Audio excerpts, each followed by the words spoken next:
Last week, I talked about a super cool way to deal with algae blooms, modified clay. You might have remembered this diagram of how it works, and how it's basically a big algae magnet. So today, I'm exploring modified clay some more, specifically how it works, and how we can turn it into carbon-negative cement. Hey, I'm Alian, and I'm once again experimenting with microalgae. Before I get into this though, I need to say that I made a mistake. When I was thinking of modified clay last week, I was picturing sculpting clay. You know, the kind you see on a pottery wheel that you can make a vase out of. But that's really not the kind of clay we're talking about. And that also means that what I said about using this clay for stuff like bricks or pottery is also kind of wrong. More on that in a little bit. The clay that is actually relevant here is montmorillonite. What is montmorillonite, you ask? Montmorillonite is a group of layered, very soft, clay-like rock crystals that also happen to be named after a town in France, Montmorillon. Montmorillonite is built like a sandwich. On top, there's a layer of silica. Then, in the middle, there's a layer of alumina. And completing our sandwich, there's another layer of silica.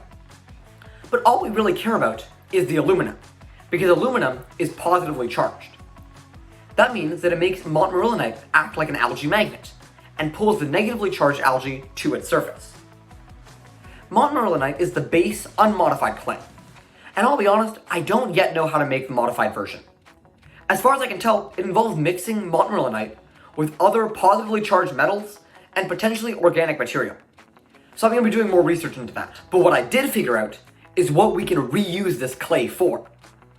A couple weeks ago, I talked about how we should start thinking about algae blooms as useful algae factories, instead of like pests that we need to just throw away. And montmorillonite-based clay has the potential to give us that shift in thinking. I came across a paper this week explaining how montmorillonite could be used as a substitute for cement. Basically, in the paper, they took some clay, mixed it into the cement, and at a 15% clay cement mixture, it withstood the same amount of weight and stress as normal cement. This is really awesome, because the production of cement is actually a pretty big greenhouse gas emitter.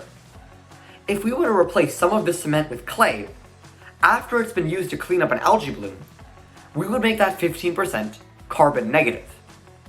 Why? Because algae absorb carbon dioxide while they grow, and then putting them in the cement would sequester that carbon, storing it for hundreds or even thousands of years. Doing this for even 1% of the cement made in the United States per year would swap out 140,000 tons of polluting cement with environmentally friendly clay. Now this is just the beginnings of an idea I have. I don't know if this is even possible, and there's a lot of variables to test out.